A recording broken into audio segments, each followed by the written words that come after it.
start off by acknowledging that it's not a minor miracle that I continue to be invited to talk with austere stem cell biologists, because I am not a card-carrying stem cell biologist. I've dabbled a little bit, but I'm a real fan of the guys who do it well. I'm going to talk to you a little bit more today from the perspective of a clinician and a spinal cord physiologist. So I'm a neurologist, and I think I may have a slightly different view of spinal cord injury clinically than some of my physical medicine rehabilitation colleagues. But also, my PhD research was in spinal cord physiology, and so that's colored my view of how to interpret stem cell biology and spinal cord injury and how we should go about approaching it. I'm going to try to cover 5 things in 50 minutes, so that means, you know, I get to 10 minutes on one topic, you got to tell me to move on. But we're going to touch on a variety of things that have to do with where I think some of the difficulties are. I guess we can't really see that. That's all right. One biological problem we have that we don't completely understand is spinal cord injury. I'm going to talk a little bit about what it is exactly that we're facing, both clinically and in terms of the neurophysiology of spinal cord injury.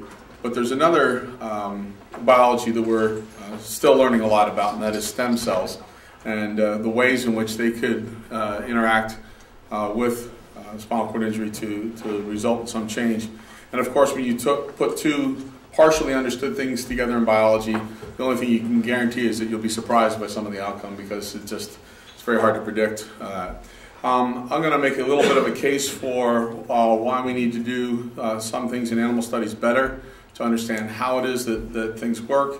And then we're going to talk a little bit about how do you get from an animal model to a human, and the relative dearth of human basic neuroscience that there is in spinal cord injury in general, and applied when it gets to designing clinical trials in particular. And then we'll just touch on some of the issues about what needs to be done in stem cell clinical trials, but I'm going to defer most of that discussion to other experts. But we just sort of need to get past this cartoon where, you know, we put one things in at one end and we hope that great things come out at the other end, and have no explanation in the middle for exactly why the miracle occurred. Of course, if a miracle doesn't occur, nobody cares why. But when it doesn't occur, people then want to know, what do I have to change so I can get the miracle the next time we do the experiment? So I want to back up just a little bit about discussing one of the issues in spinal cord injury, and that's one of perspective. Are we talking about what the patients are thinking about, what their primary care physicians are thinking about, what the neuroscientists working on the problem are thinking about, and how these things all come together? This is just an example of one area of pathophysiology associated with spinal cord injury that has different perspectives. So patients with spinal cord injury don't have the normal neurological control of emptying their bladder, and because of urinary retention, they can end up with getting urinary tract infections, sometimes repeatedly. And from the perspective of the patient, the problem is that, you know, I'm depressed because I'm sick all the time. It's a psychosocial problem, and you know, the details of why I'm sick don't really matter quite so much. I just don't like being sick. From the perspective of their spinal cord injury physician, you know, this is a common clinical problem: recurrent urinary tract infections. And the questions are about what antibiotics and which, you know, bacteria are causing the problem. Let's go ahead and get the medications, and it's all taken care of. Sometimes these people end up in the office of a specialist, a urologist, because they keep having these problems. And then there's some more physiological thinking about, you know, the fact that the bladder won't relax and fill up, and then when it tries to empty, the sphincter tightens, and so the bladder can't empty well. And it's all about the pumps. But in fact, if you go one step lower down to the neuroscientist perspective, the issue isn't that there's anything wrong with the bladder or the sphincter. It's the neurological control of those things.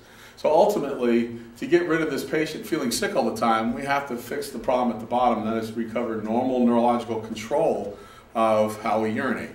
And so we get stuck oftentimes with what do the patients want and what are the SCI physicians worried about, and don't spend as much time and effort working on the fundamental underlying problem about how to fix the broken nervous system to get things better. And so a lot of the questions about stem cells have to do is how much can we do this fixing of the nervous system to end up having a better outcome.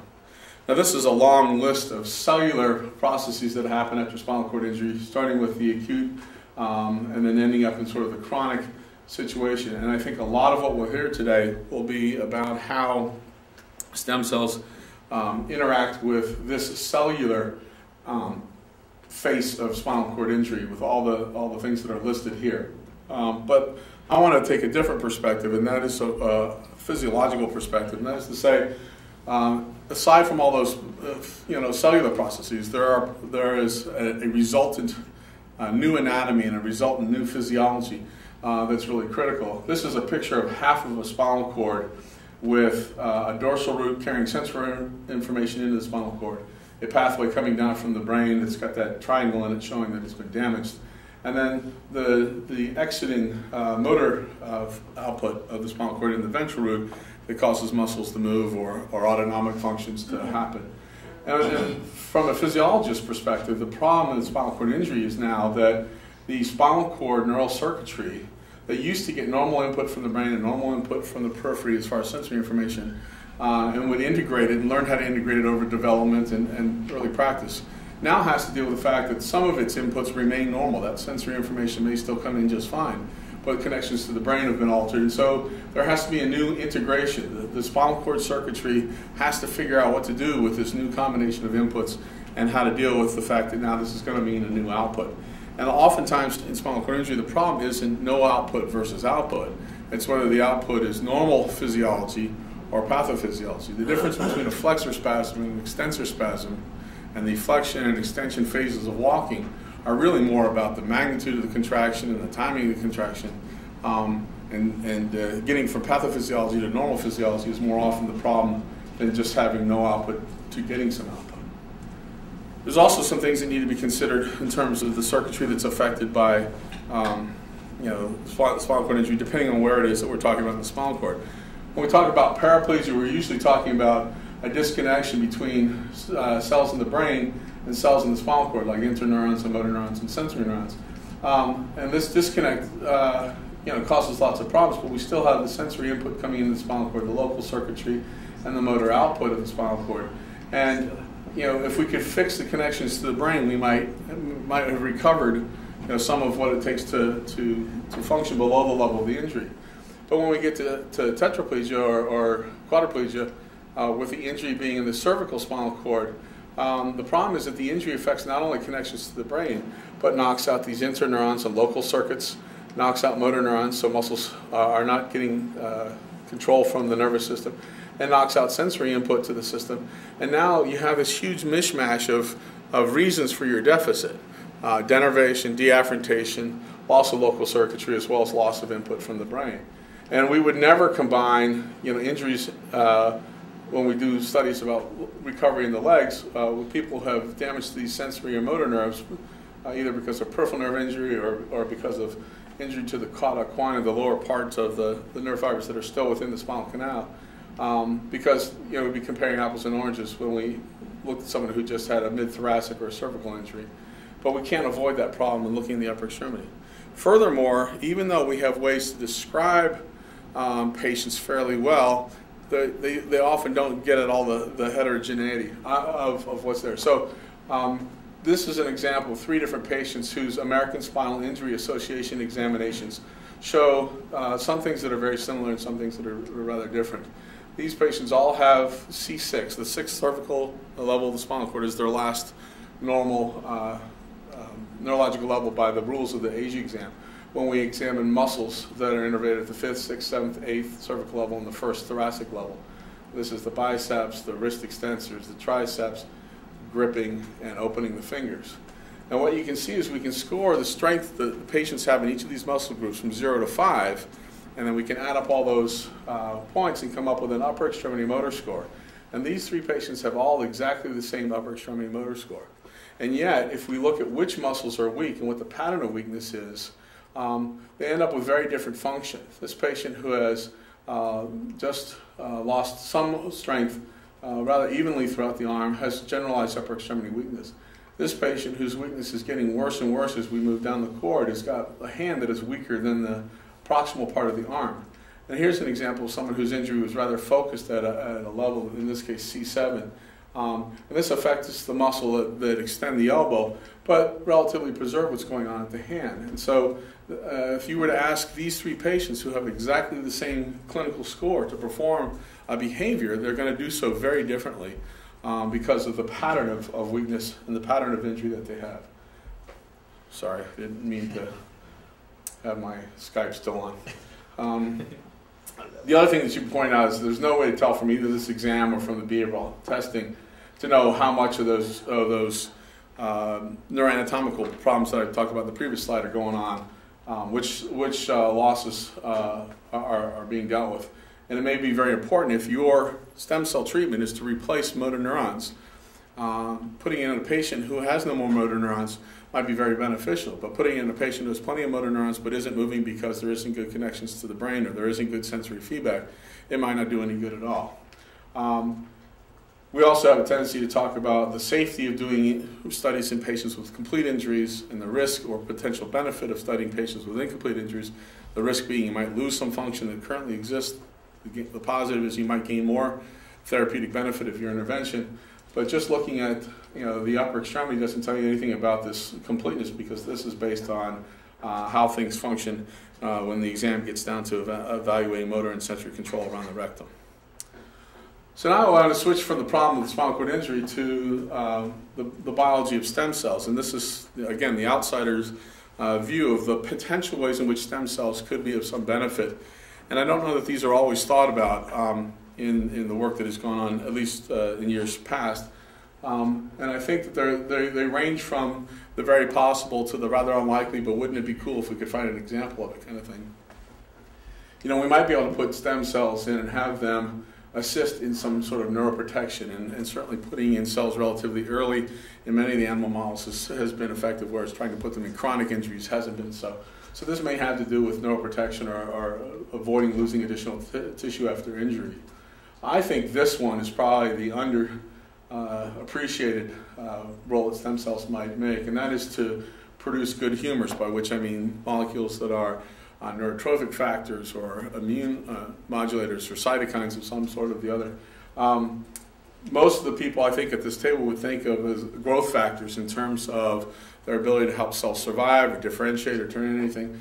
The physiologist thinks of BDNF or NT3 or some other neurotrophins, the support molecules, as actually being neuromodulators. They affect the strength of synapses and the strength of connections in the nervous system. So while they may have something to do with growth and proliferation and differentiation of cells, they also change the physiology of the cells that remain.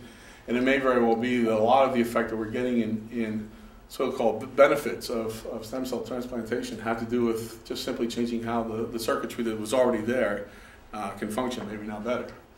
The idea of using these cells as drug delivery systems. Wouldn't it be great if you could put a cell that would live in an environment that it recognizes well enough to know how to stay alive in?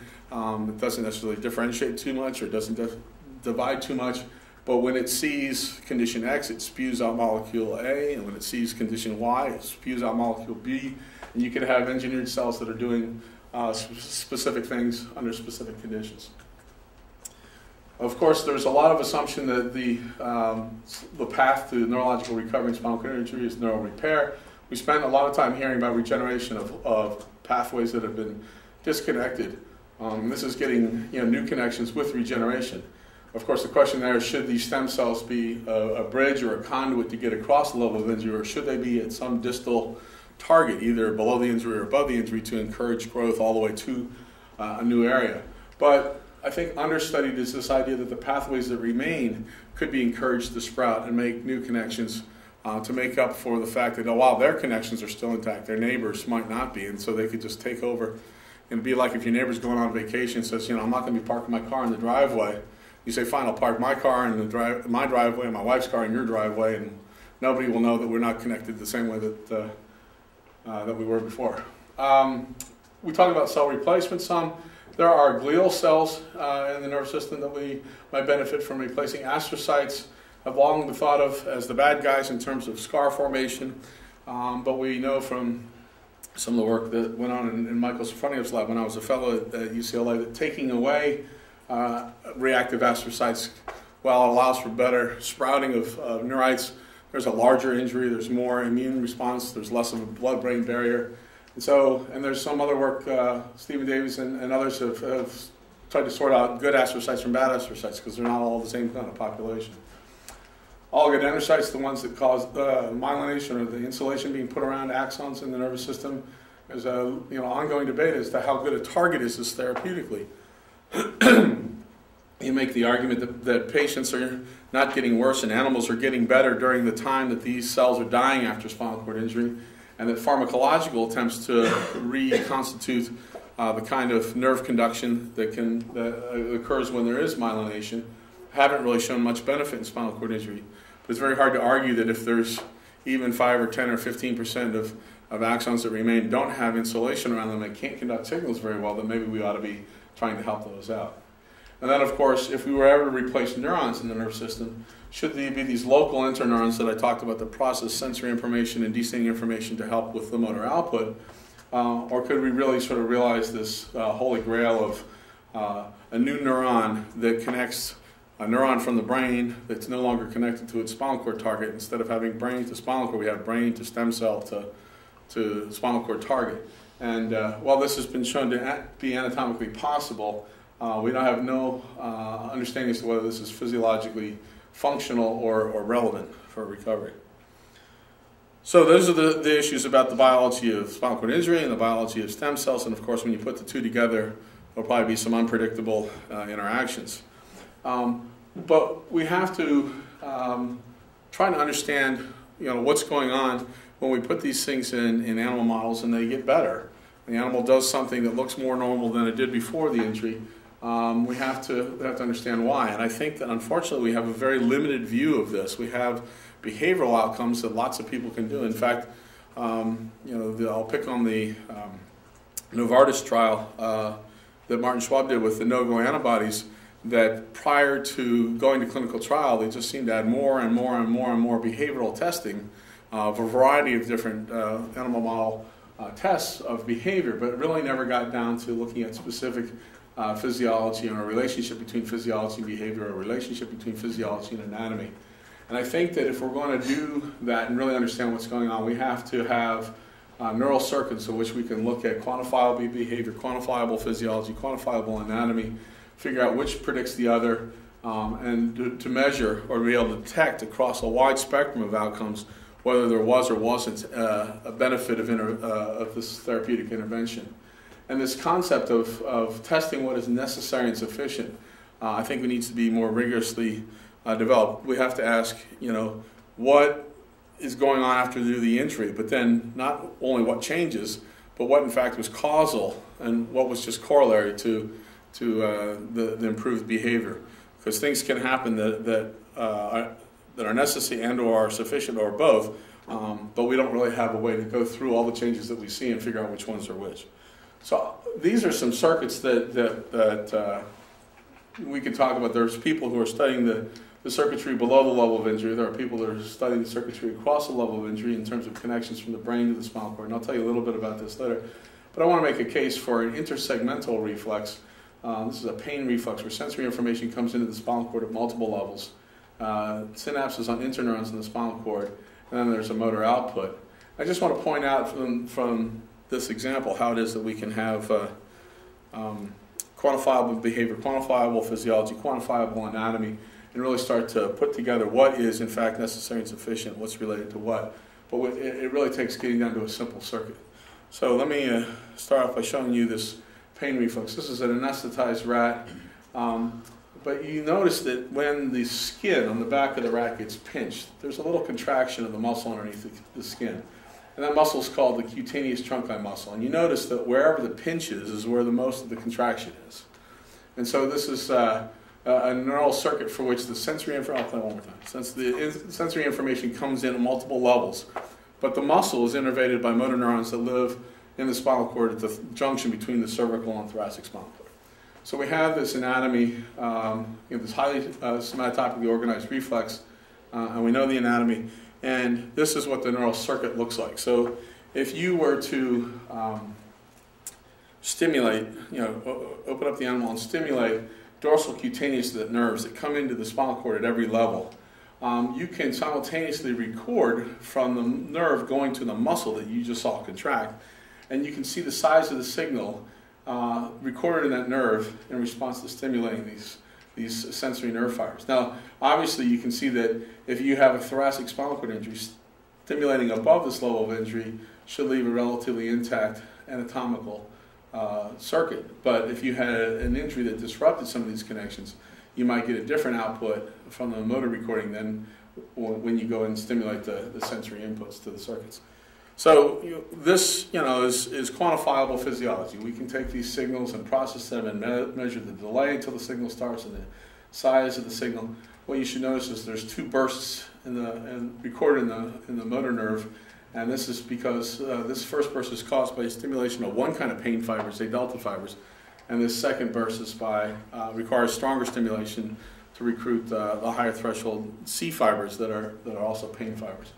And what you can see is this motor output, once you've processed the signal, depends on which of these sensory nerves you stimulate. So there's a gradation across the physiology here, depending on which sensory input you provide, what the motor output looks like. But this is all, again, quantifiable.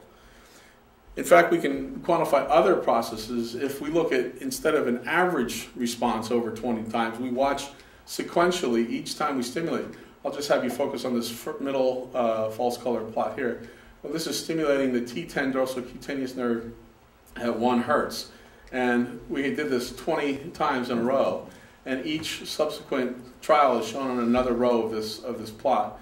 And what you can see early on, with early stimulation, this early signal, this A delta signal, is very apparent. But it takes several stimuli before you wind up and start activating the reflex that's caused by these C fibers. Likewise, if you get to very high frequencies of stimulation for pain fibers, 10 hertz, you can see after a while of stimulating, after maybe 100, 120 stimuli, you stop getting the response from the C fibers. So we can measure and quantify how much windup, how much fatigue, how much the size of the signal, the latency of the signal, the duration of the signal. So there's a lot of quantifiable physiology here. Here's an example of the relationship between these reflexes and the severity of spinal cord injury. If you have a very severe spinal cord injury with a very low locomotor score for animals, the BBB score, you can see that stimulating above the level of injury causes the reflex stimulating below, gets you nothing. That must have knocked out all the connections. With a mild injury, with a BBB score of 14 at 1 week, you can see that if you stimulate below the level of injury, you can elicit a reflex, albeit a smaller one, a measurably smaller one, and yet above you still have some regular signals. And then there's some cases of in between where there's a few levels where you can elicit a reflex and other levels where you can't. But if we plot the relationship between these categories of recovery, poor, partial, and good, versus the amount of spared tissue, this is a very nice relationship, regardless of whether we're talking 1 week after injury or 3 weeks after injury. And this will become important when we start talking about locomotor recovery. Now, I'm going to show you some additional work that we've done simply to make a point of how complex things can be. Turns out you can pinch the rat on either side. If you pinch it on the same side you're recording from, you get a relatively large signal. If you pinch it on the other side or stimulate the sensory nerves on the other side, the signal that you get is a little bit smaller. And we want to know how sensory information got from the opposite side of the body to where we're recording from.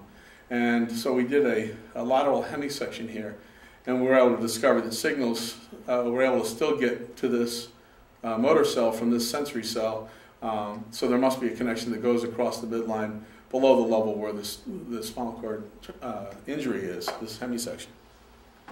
But we also found some other things that were a little scary. So this is the same pseudocolor plots I showed you. This row here would be recording on the same side as you're stimulating. This would be recording when you stimulate on the other side. And the difference between these top two rows and these bottom two rows is simply the stimulation frequency. And all I want you to get from this is if you look at this, plot of 16 pseudocolor plots, and then you look over here, 6 weeks after that hemisection injury, you see a lot of changes. Well, it turns out there's changes in the size of the reflex elicited by the A delta fibers. There's changes in the size of the reflexes elicited by the C fibers. There's changes in the reflexes below the level of that hemisection. There are changes in the reflexes above the level of hemisection. There's changes in the reflexes on the side of the cord that was never injured. So the bottom line is there is increases. Every one of these red boxes is an increase, and every blue box is a decrease. But overall, there's increases in the size of these reflexes all over the spinal cord. So everything has changed physiologically, but we can quantify how much that is. And of course, people say, well, what's the mechanism? How did you get this plasticity in this reflex, this hyperreflexia, this pain reflex that may be part of the neuropathic pain syndrome that people see after spinal cord injury?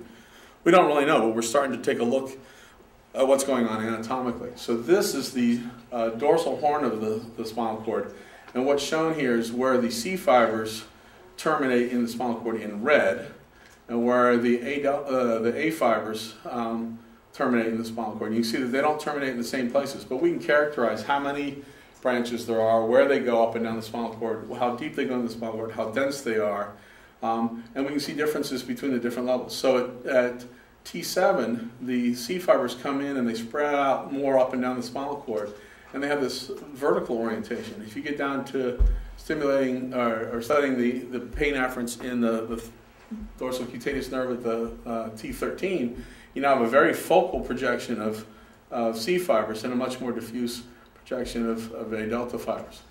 If any of this changes after injury, we have a quantitative anatomical assessment of it. But it matters not just the number of branches and where they go, but actually whether they make synapses or not. So if we co-label with for a protein for synapses, every time you see red and green overlapping, there's yellow, and that's where a synapse is occurring. We can characterize how many synapses there are per branches for either the C fibers or for the A delta fibers. And if we were to do an injury, or then we were to do an intervention, and it changed the number of synapses, we would be able to quantify this. So, in a very simple circuit, we now have physiology to quantify on 5 or 6 or 7 different ways, and likewise the ability to quantify anatomy as well. I've got to one. You keep going. Okay. I'll ring a bell. All right. I want to move now to this idea of how do we get from animals to humans, and there's a little bit more of the story, and this is a large reason why I've sort of focused the animal work now just on that pain reflex. It turns out there's also some autonomic changes when you stimulate those pain fibers. But I don't study locomotion in rodents anymore because I come to the conclusion that I'll show you that it may be better to study it directly in humans, because I'm not sure that humans are big rats, and there are some fundamental differences there. If we look at the relationship between the locomotor score of rodents after 1 week of injury and compare that to the amount of tissue that's been spared in the spinal cord, there's this nice linear relationship here. The more tissue you have, the better you walk. But if you look at the same relationship at 3 weeks after injury, there's still that same relationship, but it's not the same relationship. It's moved. So now you get a better locomotor score for the same amount of spared tissue in the spinal cord. So how does that come about?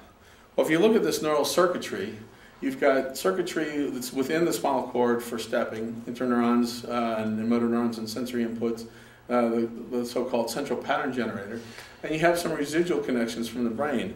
And the ways that you could get better walking out of this animal is that if things change below the level of injury, either in sensory nerve fibers or interneurons to allow for walking to occur better in the face of less input from the brain, or you could ask, is it possible to use this remaining brain connection differently to now be able to recover the ability to activate this circuitry down there? So we actually went and studied this both in humans and in animals slightly different ways. But there are some differences between animal models and the humans. And some of this comes when we talk about the effect of locomotor training in complete injuries. In animals, there's some recovery of stepping despite there not being any brain input, and that's very hard to get in humans. And if we have incomplete injury in locomotor training, it's very hard to improve what rats recover on their own, but it seems to be that we can improve what happens in humans a bit more than that. So we want to know, to get back to this question, where is the neuroplasticity occurring for locomotor recovery in the rodents? We already know that if we completely cut the spinal cord and locomotor training can cause improved stepping, there must be the capacity down here. What we want to know is whether the brain was recovering an ability to tell the spinal cord to step. And so we were stimulating in the hypothalamic locomotor region, and in animals with no spinal cord injury, they're anesthetized and hanging in a sling, but as soon as you stimulate them, all 4 limbs start walking in the air, and you turn it off and they stop, you turn it back on, they start walking again. So the question was, what happens after spinal cord injury in this case?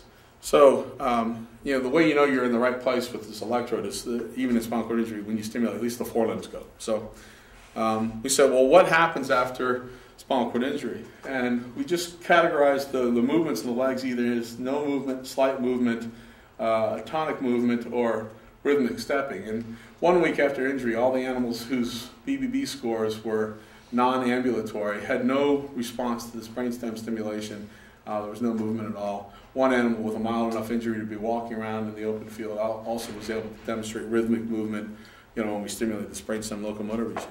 If you go out to 3 weeks of injury now you got a whole bunch of animals that are able to walk around on their own to varying degrees of coordination in the open field. But when you try stimulating this brainstem region, most of the time you either get no response or just non-locomotor responses. And very rarely do you get a locomotor recovery. So we're not having any evidence that the brain is recovering the ability to tell the spinal cord to step, more that the spinal cord might be doing it on its own. And yet again, the response of stimulating this brainstem center and the kind of motor response you get is very highly correlated with the amount of tissue that's spared. And this is true for both 1 week data and 3 week data. So unlike the BBB, which can move on its own without an anatomical change, here is an assessment of locomotion that's very much more tied to the anatomical spare tissue. So if I had to summarize, I would say that in the rats, we would have better evidence that there's plasticity going on within the spinal cord, and not so much information that there's plasticity going on in the remaining connections from the brain to the spinal cord to recover stepping. So I'm now showing you sort of two different neural circuits that could be used to assess the recovery of function. The only way this reflex is going to get better from stimulating below the level of injury to up here is if there's either regrowth of these connections or changes in the strengths of the synapses at these very specific places. And in the locomotor world, we could use this brainstem stimulation to really determine whether the brain has recovered ability to tell the spinal cord to step, or have to conclude that in fact most of the recovery that we're seeing in the animals might be just the spinal cord doing a better job. So what about humans? And this is where the locomotor story, started to change for me a little bit. We did a study of 4 cervical spinal cord injured patients with motor incomplete function and did locomotor training on them. You see at the beginning of the study, only 1 out of the 4 could walk over ground, and by the end of the study, 3 out of the 4 patients could walk over ground. But we did a neat thing. We put them in an MRI scanner and asked them to move, push down with 1 foot, and recorded what area of the brain got more blood flow. And we did that both before and after 3 months of locomotor training. And here's the 4 patients. The left panel on all 4 of these patients is the area of brain that was activated before training to push the foot down. And what we see in all these patients, whether they're 14 weeks out or 4 years out from injury, is just activation in the motor cortex for the foot area, kind of what we would expect in normals. After 3 months of locomotor training, we put them back in the scanner and had them do the same thing, and we got these rather interesting results. These patients were able to activate lots of areas of brain, both cerebral cortex as well as cerebellum, but the patterns could be very different. Here's a patient with lots of cerebellar activity, lots of diffuse cortical activity. Here's a patient with no cerebellar activity, but rather expanded activity around the foot area, and some things in between. The interesting thing is, even though this patient showed cortical plasticity, he never recovered over ground walking. The 3 that recovered over ground walking all had cerebellar activity, and the speed with which they walked was ranked in the same order. This was the fastest walker, the next fastest walker, and the slowest walker. So there are changes going on above the level of injury. We don't study these a whole lot, certainly not in the animal models, and not very well in the human models. And the changes may be better explained by some part of the brain other than the cerebral cortex. So then we said, well, okay, great. We know the brain changes in patients. We sort of suspected that because it's the patients with incomplete injuries that seem to respond to locomotor training. Patients with complete injury don't do so well. But are there spinal cord changes as well? So we were testing reflexes during the act of walking using the Locomat. And this is what these reflexes look like in patients with incomplete injuries in green, with complete spinal cord injuries in red, and normal individuals in blue. And first of all, it's kind of interesting to have normal fall in the middle between mild injury and severe injury. But we took then all these patients with motor incomplete injuries because we knew that they would be able to show a locomotor training benefit when we trained them over 3 months. So at the beginning of this trial, we had 2 out of 8 patients who were walking over ground. By the end of it, 7 out of 8 patients were walking over ground. And we looked at their reflexes under these different conditions, and there was no change on average in any of these reflexes. And we said, well, geez, that sort of makes it sound like, all the changes that are going on in humans are supraspinal with nothing going on in the spinal cord. Now turns out to be a bit of an over-conclusion, because we went back and we looked at those same 8 patients and we said, well, on average your reflexes didn't go up or down, but how about on an individual basis? And it turns out here is shown the difference in the post versus pre-training reflexes. So if you have a positive number on this axis, your reflexes got bigger over the course of training. If you have a negative number, it means that your reflexes got smaller. And it turns out the patients who had recovered better over ground walking speeds actually were less hyperreflexive. But the ones that only walked very slowly or had just learned to start walking over ground actually were more hyperreflexive. So we actually made them worse. So we have better outcome in terms of walking, but some with worse spasticity and some with better spasticity. And the question is, do you first get worse spasticity on your way to less spasticity as you go from being a slow walker to a fast walker? Or are there really just two patient groups, one that responds and gets better and one that's never going to walk very well? So we're interested in looking at that. But if I come back to this human versus rat deal, I think even though we understand there are some plasticity in the spinal cord of humans, I think we may have to accept that there's more going on in the brain than in the spinal cord in humans, whereas in rats we might be able to get more done with the spinal circuitry than with the brain.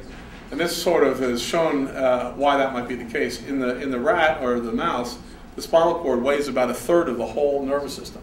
But if you get to the human, the brain, compare the spinal cord to the brain in the human, well, it's more like 3%. The spinal cord only represents about 3% of the weight of the whole central nervous system. So to be brain-centric in humans is probably not such a bad thing. So let me just go on a little bit about what we need to do to get from this difference between animals and humans and on to clinical trials. And I'll sort of break this into two parts. I think that we have underestimated how important doing basic human neuroscience of spinal cord injury is. There are not very many places that have human laboratories that study humans in the same way, with the same rigor that we study animals. We sort of jump from an animal study to a clinical trial where we're trying to treat patients or develop a therapy as opposed to understand the underlying neurobiology. And I think that's one of the points I'm going to try to leave you with, but also some considerations of how we might have better design of these trials to be able to tell if things are working. So we have a complex biological problem, we have a complex biology of a potential therapeutic intervention. We have success in animal models, but we really don't know why. We don't really know how much those animal models do or don't relate to human models, so we have to be a little bit careful about that, and we have to look into what the human biology is a little bit more. And then we have to take all that and take it into consideration when we get back to trying to do a clinical trial, which has got a whole different set of requirements than just understanding. So one thing that we need to do is to be able to assess and characterize patients. As I showed you very early on with those upper extremity examples, not all patients are the same. Not all patients with cervical injury are the same. Not all patients with even the same ASIA scores, the same clinical examination are the same. So we need to have ways of assessing and characterizing patients.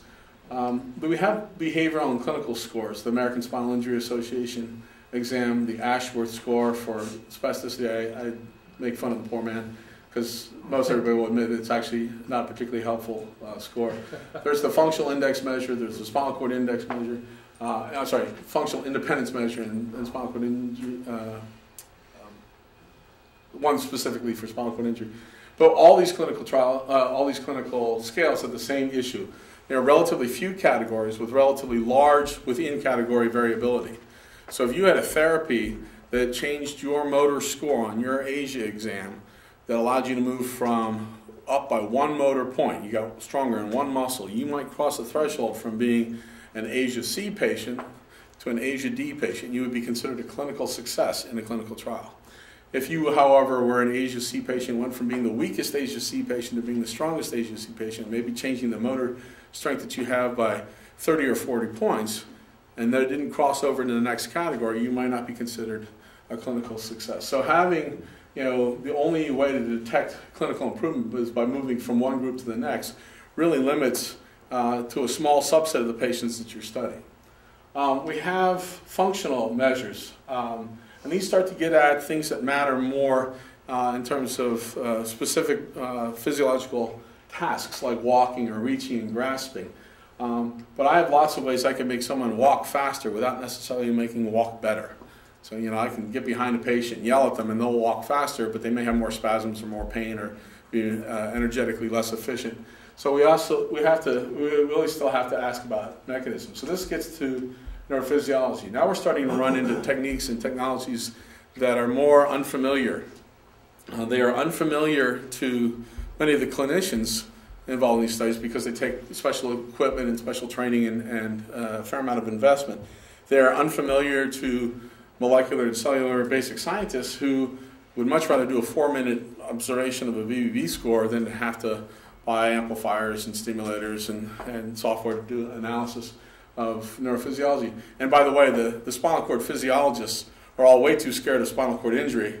They say the spinal cord's complicated enough. Look, we have to have all this physiology equipment to study it just in the normal state. Don't bother me with the injury state because it's too hard to get to.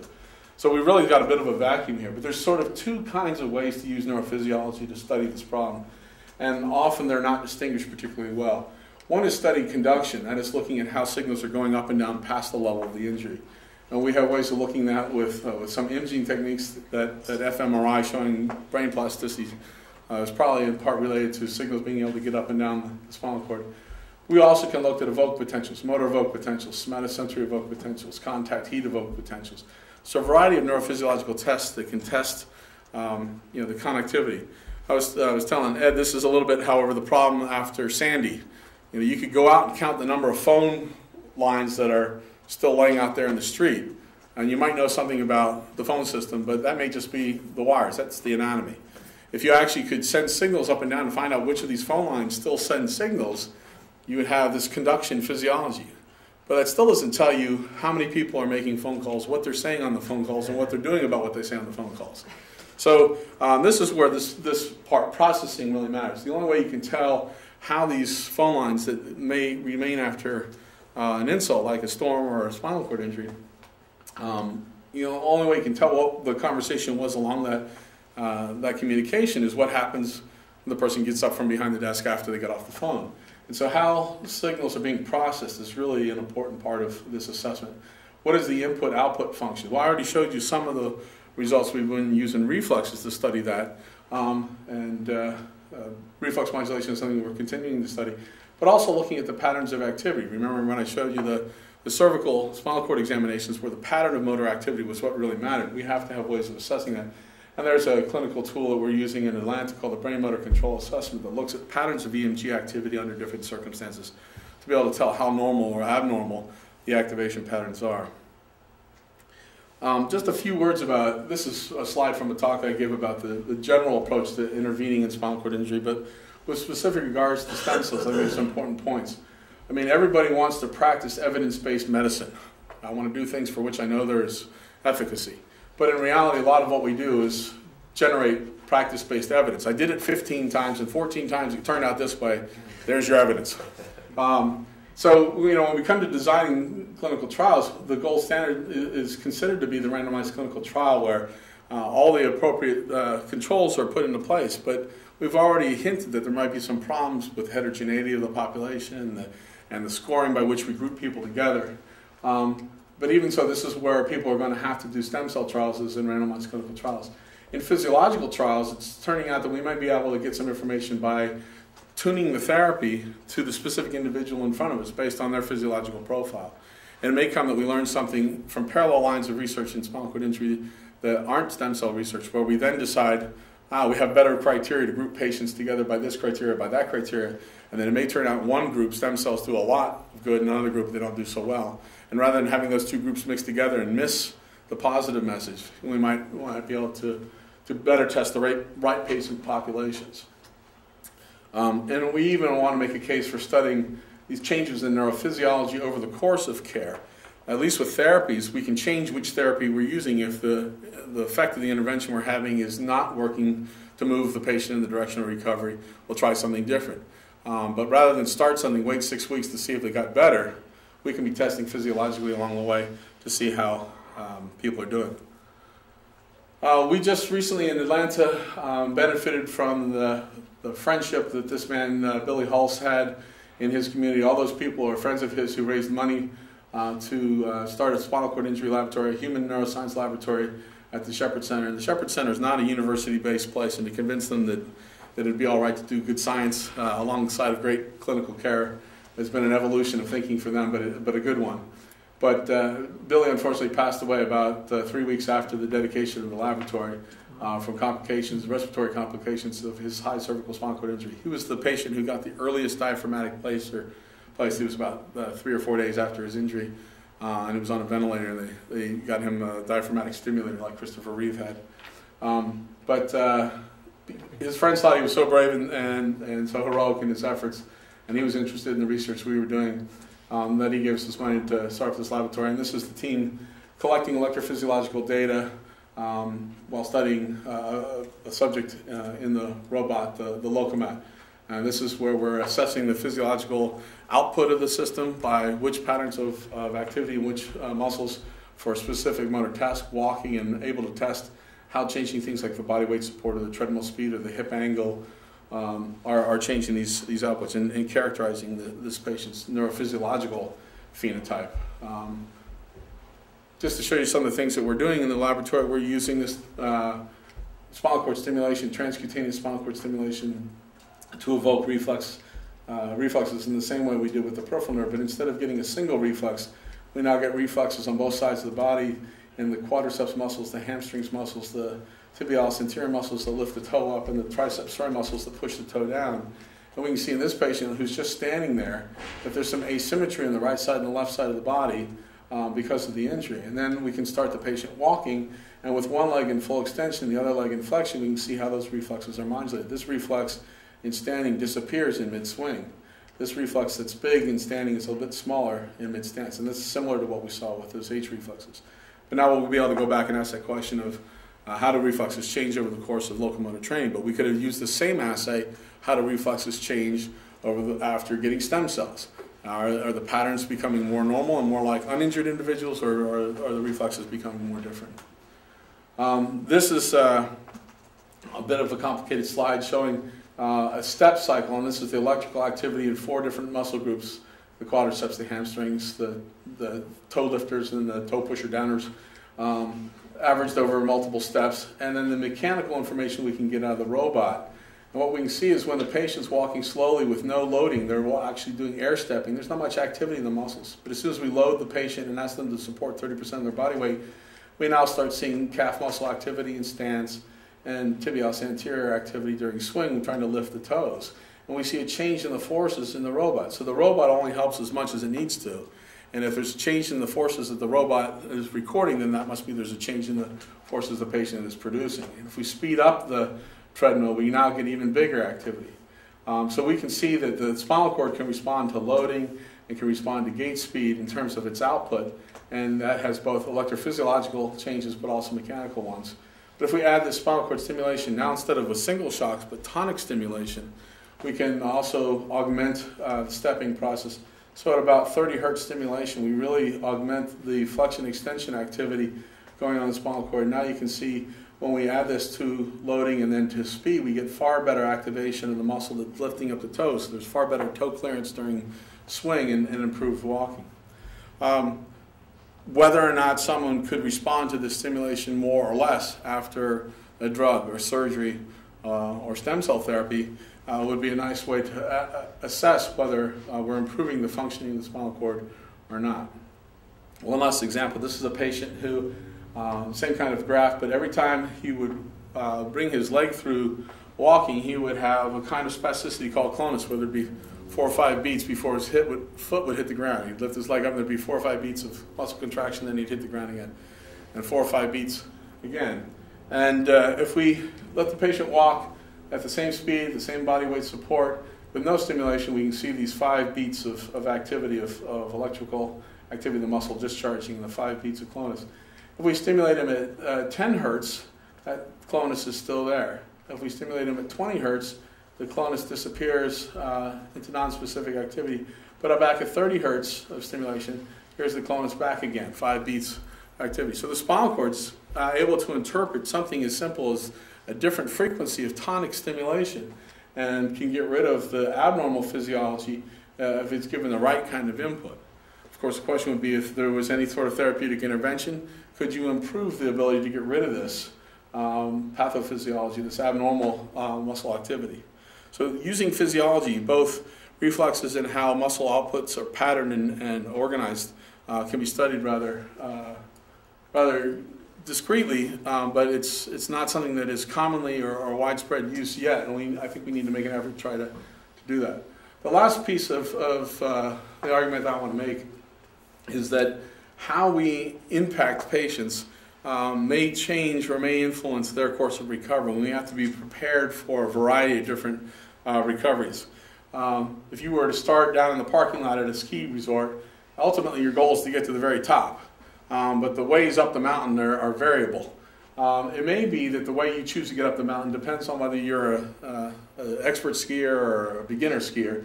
You might choose a different lift based on that. So there may be something about how you are as a spinal cord injury patient that will preclude or determine some of the path to recovery. But as we know from therapy, we have lots of different interventions. There's surgeries, there's drugs, there's what the physical therapist wants, there's what the occupational therapist wants. And these things all have impact based on the dose of that intervention, the ordering of that intervention, or how they're combined. And yet we have no information on this in the clinical world. Therapists just keep doing stuff and keep changing stuff until the patient starts looking better. And there are some therapists who have golden hands. It doesn't matter what you give them in terms of a difficult clinical situation, they figure it out. From experience or from intuition, I don't know how. But there's other therapists, nobody can get a benefit with a given patient. So we have to consider that if a patient starts improving, but they're sort of veering off to the right side of this mountain instead of directly heading up the top, then we might need to change the intervention, do a different kind of therapy, add a different medication, steer them back so that as they go up the mountain, they're getting closer towards being on line to the top. They may zigzag it back and forth a little bit, but the goal will be always to head them up to the top. Well, how will we know that we're heading in the right direction? And this is where being able to repeatedly assess the neurophysiology, is what we're doing making the reflexes more normal? Is what we're doing making the muscle pattern active? Collaborators that contribute to this work, and I'll be happy to take any questions. I want to remind everybody today that we actually have more participants online watching the streaming video that we have here with us. And some of those people may be sending in questions, and they're going to come into you, right? So far, we don't have any. Okay. So does anybody here have any questions? I have a couple for Keith. I have one. So Keith, I think many of us in the field agree very strongly with you that we need to incorporate more electrophysiological assessments into clinical trials. And the question often boils down to a matter of practicality in terms of expertise at rehab centers and bandwidth and resources and so forth. What is your sense of the ability of other rehab centers around the U.S., for example, to be able to conduct these types of assessments in terms of the expertise that they have in bandwidth and so forth, assuming that resources weren't the primary constraining factor? Well, I think there's two parts of the answer to that question. One is that there are, in fact, many centers that have people at those centers using these kind of techniques for research purposes, but those people and those research techniques haven't been incorporated into the clinical trials carried out at those centers. I think it might be that the first step is that if you do this at your center, and your center enrolls in a trial of whatever the intervention is that you do the standard clinical outcome measures that the company is looking for or the trial is looking for, but that you also ask for permission to study those same subjects in these additional ways, so we can start gaining some of this additional information. The second thing is finding resources to get enough centers doing enough of this the same way to have a consortium that could carry out these physiological assessments in a clinical trial. There are now 3 or 4 centers that are doing the brain motor control assessment. And it's a fairly standardized protocol. There's lots of places that study reflex modulation, but not usually in the context of clinical trials, more often in the context of basic human neuroscience. So it's a little bit of getting everybody that's already on a roof working together, and then getting a little bit of a way to connect multiple roofs. And then as 4 or 5 or 6 places start doing it, and if your clinical trial, says let's have a physiological outcome, I think you'll be impressed with the number of places that will acquire that ability to be able to, be one of the trial centers. But you have to get past that first initial, it's just an esoteric thing done by 3 or 4 places. We've got to get to the point where 8 or 9 or 10 places can reliably, reproducibly, regularly do it, and then I think it'll take off after that. So it sounds like, just if I can add one thing, so it sounds to me like this is something that would be an important objective for federal funding, let's say from NIDDR, for example, of NIH, to establish some type of consortium to bring more centers on board to be able to do these kinds of assessments, and also to facilitate maybe standardization of how these are done and the readouts and so forth, so that they can be done the same way across centers in the context of a... There have been a few attempts to get grant funding that have so far been unsuccessful. The Neuroplasticity Recovery Network has had a couple attempts at this, but we haven't quite made it on the radar screen. But I think in the coming years that'll have to be the case. Keith, what is the Neural Recovery Network? So this is a network of consortium of, it's 7 centers that do therapist-assisted locomotor training. And really the purpose of it was to study any clinical intervention done in a standard way across multiple sites so that we could have ends of hundreds of patients instead of tens of patients. And the first therapy that they wanted to study was this therapist-assisted locomotor training. Remains to be seen if they'll be able to transition to study yet other kind of interventions in the same way. But the idea that Reggie Edgerton has was that, rather than having tons of studies with 10 or 12 or 14 people, let's settle on what's being done clinically, find out how effective it is, decide whether we should change what's being done clinically. And that's the purpose of the Neural Recovery Network. And how long has that been in operation? I'm not positive, 10 years, 8 years. Wow, that long? I think it may have started that long ago. I mean, I've certainly been to 4 or 5 national summits, and that was before I was at a center that was one of the Neural Recovery Network centers. So, does that network interact much with the North American Clinical Trials Network? Well, they're both funded by the Christopher Reeve Foundation. That results in some good things and not particularly well conceived things. I'm not quite sure how it is that locomotor training should change hand function. But NACTIN's got a hand function test they want to, and NRN's got an intervention, and so they want to see if they can put them together. And it's a bit of a stretch for me to see how locomotor training is going to result in better grasp outcomes. But their heart's in the right place to try to get from acute injury in clinical trials to understanding neurorehabilitation. Ryan, are there any questions online? No. Nope. So Keith, one of the things that you showed was the changes in the MRI picture of the brain when someone was learning to do something, okay? So is that something you can follow? For instance, if you, are you lighting up learning centers, and then once you've learned this, it then goes into some more automatic center? Well, I think these are the great kind of questions. First of all, this is just 4 patients. Yeah. It sort of had this tantalizing, alignment between function and their imaging. But this is just a before and after. We really plot out, have information over time. There may be different strategies. One conclusion might be that the reason that people with cerebellar function did better were they actually were people who just had better preservation of sensory information making it up the spinal cord to the cerebellum.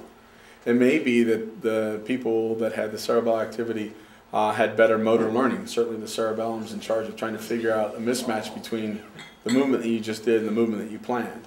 And it may be people have different abilities of cerebellar function or for motor learning. It may have something to do with the time since injury.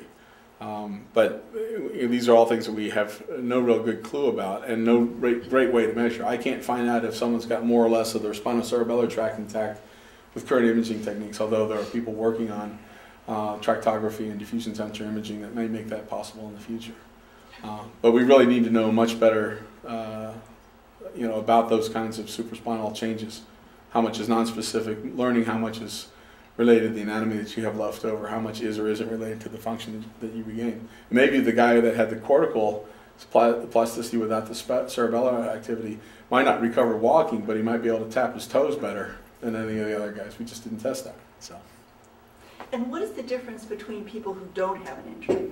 How big is that? If you were to do these same kinds of measurements, would everybody who was normal fall into the same? So yeah, I didn't show what we, in the handful of individuals with no injury that we did the control, but they all looked like the first scan where you just activate the cortical area for the voluntary movement, and none of the other activities.